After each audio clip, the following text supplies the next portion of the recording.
Ready? Good afternoon. My name is Corinne Geller. I'm the Public Relations Director for the Virginia State Police. We appreciate everyone coming out this afternoon.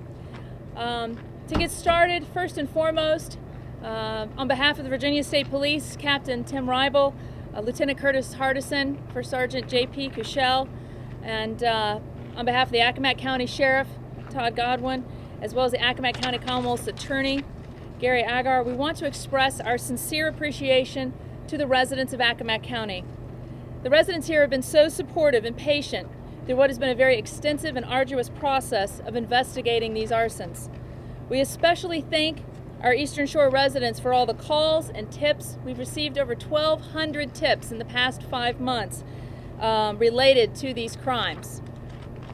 The State Police, we also want to acknowledge Sheriff Godwin and his investigators and deputies for their hard work and collaboration with responding to and investigating these fires. This has very much been a joint effort among not only our law enforcement from the State Police and the Sheriff's Office, but also with our local police departments up and down the Eastern Shore, who have also dedicated numerous resources and hours to assisting us during the course of the investigation. Also involved with these investigations has been the Virginia Department of Fire Programs, as well as the ATF and the FBI. We have representatives joining us today as well. Also deserving our many thanks are the 12 volunteer fire departments that serve and protect Accomack County. These men and women have valiantly responded to every one of these fires with the potential risk of injury or worse to themselves. They have dedicated a tremendous amount of resources and time to fighting the fires and assisting law enforcement with our investigations. And we appreciate Jeff Terwilliger, who's the Public Safety Director for the county. We're most appreciative for all that assistance, and we hope you can pass that along to the departments and the firefighters. And it's because of these very collaborative efforts by law enforcement, first responders, and the public that has brought us to this point today to announce the arrests of 2 Eastern Shore residents in connection with the arsons.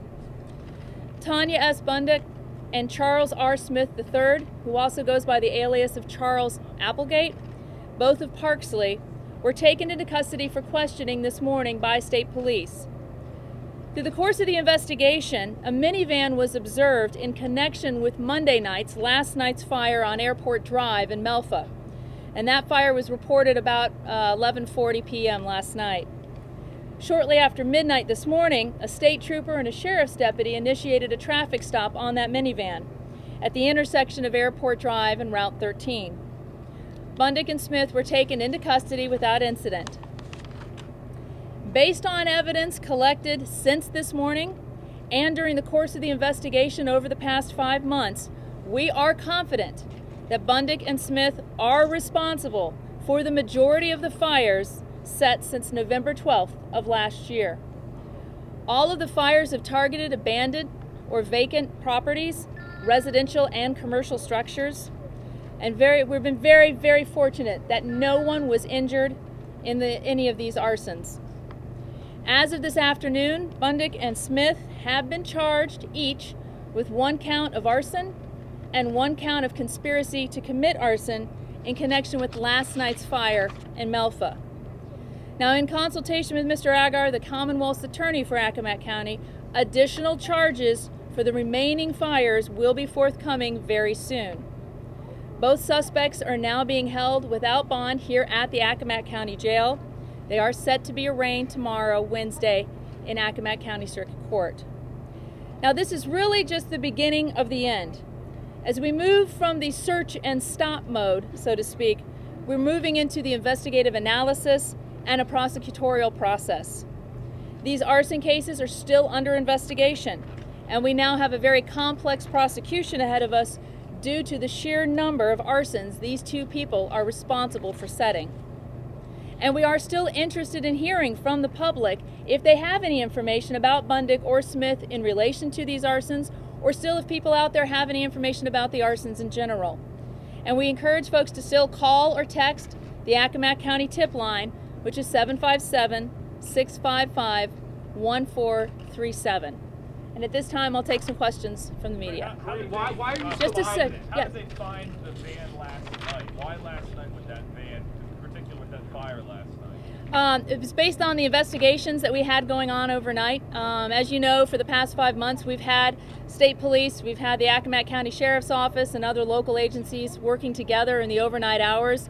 And it was during that investigation last night that we were able to observe the minivan within the vicinity of this fire, and were able to initiate that traffic stop. You said majority of fires. When you say majority of fires, what other folks are we talking about that may be responsible for the other fires that are in addition to the majority? Based on the evidence that we've collected over the past 5 months, and based on the evidence we've collected today, we've been able to make a lot of connections. We've been able to piece together some of these missing pieces of the puzzle. And based on that evidence, we are confident that there were probably about a handful of fires that have been set for other motives and are of no relation to Smith and Bundick, to the fires that they've set. Now, as counting last night's fire, we've had 77 arsons. There were 2 also attempted arsons, so that puts us at about 79 total arsons. And the majority of those, we are confident that Smith and Bundick are responsible for. Why were they Is there any doing motive? it? What's the motive? At this time, the motive is still under investigation, and we're not going to be commenting on that. Corinne, what's Applegate's connection to the Tasley Fire Department? I'll be honest with you, I don't know at this time. It was stated that he might have been a former captain or a current captain. I said I don't know. Was there surveillance cameras, or was it actually you physically saw the van? We're not going to comment on what kind of techniques, investigative methods, and so forth we were using, as that would be operational. Because on the arrest warrant it says surveillance units. What's the surveillance unit? We're not going to get into details. So. Was there anything found inside the minivan? We wouldn't comment. As again, we're really just into this investigation. I mean, this is still not even 24 hours old when we were able to, to detain these 2 individuals, begin the questioning process, and of course make these arrests. Who is that van registered to?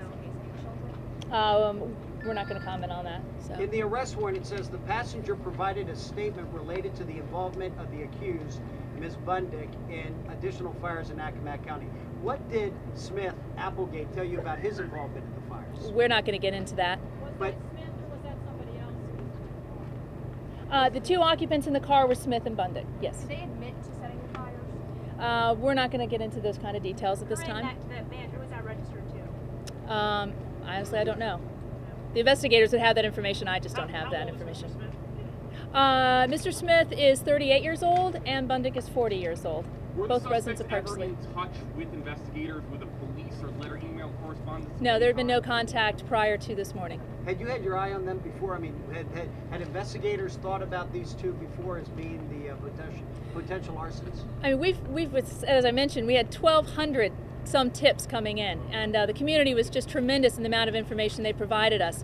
We had a number of theories along the way, and of course we've been doing pretty significant investigations and surveillance throughout the county for the past 5 months. As far as who may have been potential targets or persons of interest, we're really not in a position to get into that right now. The charge says maliciously burn or destroy by the use of explosive. Did they use some type of an explosive No, device? that is the code section. That's the code section for arson in Virginia. Can you specify what Bundick and Smith's relationship to each other is? They, I believe, boyfriend, girlfriend type of relationship. Were they engaged? I don't know about engaged, but I know that they were living together at the same residence in Park Slope. And also in the house were 2 children. Can you tell me about the 2 children? We're not going to comment on their family situation at this time. Did they include them in any of this? I'm sorry, what? Were you looking for them specifically last night, or were you staking out a property?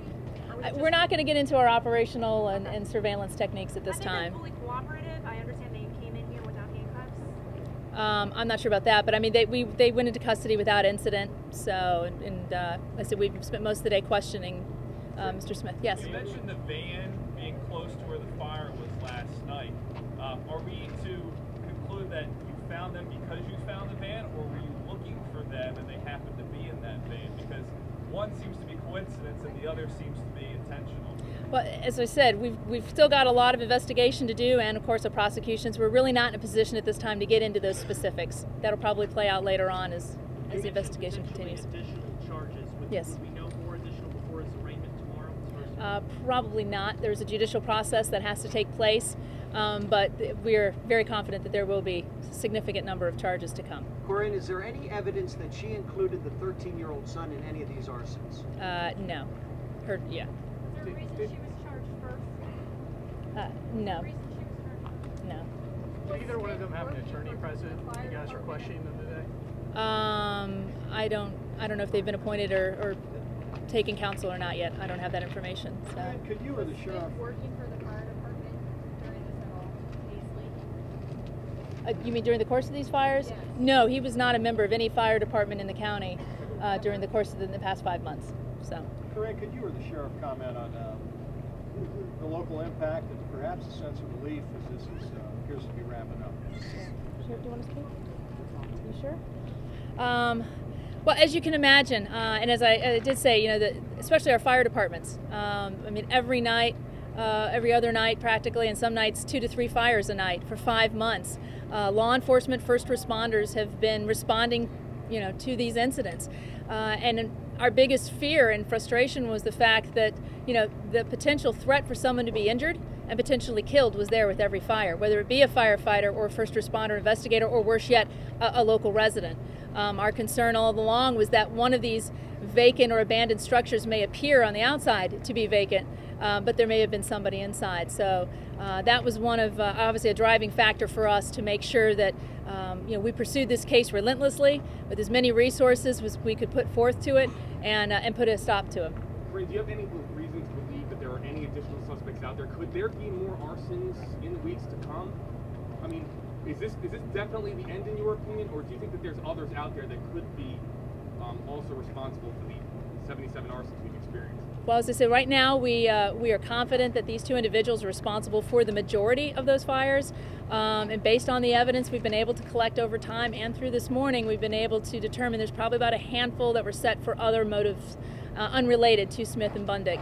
As to what's to happen next, you know, we certainly hope that Accomack County can now return to the community that it once knew and probably wants to return to. You know, a tranquil, rural community where, you know, people can relax and not be afraid of you know, them losing their property or you know, having a fire occur. I'll take one more question. Writing out there of NARC, N-A-R-C. What does that have to do with this? Is there anything you can comment about? It's where, you know, the sheriff's office has been investigating the graffiti tags on various structures. Those actually showed up before the fires occurred, and if there is any connection at this time, that's something that'll be looked into. But we wouldn't have any comment on that. Is So. there any I'll context take- of history in terms of what similar investigations like this have taken place? Is this one of the largest in Virginia history in terms of arson investigations? Based on what we've discussed within state police, it is definitely one of the largest ones that's been concentrated within the same county. When you think about this many all concentrated within one jurisdiction versus it being spread out over a region or, you know, several counties. So definitely it is one of the most significant ones that state police has been involved in decades. Corinne, So. there's been a massive operation. Are you all shutting down the operation? It's been so massive. I mean, is everyone like going home, or are you going to be keeping the task force going for the next couple of days just to make sure? Because the question is, what if there's another arson tonight? Well, again, as I said, this is kind of beginning of the end. You know, we aren't just shutting down and going home. There's still a lot of investigative work to be done. We're shifting now to the analysis of the evidence collected, the interviews conducted, and really now pulling together some 1,200 leads and piecing this together so that we can make sure that these 2 individuals are prosecuted to the fullest extent of the law.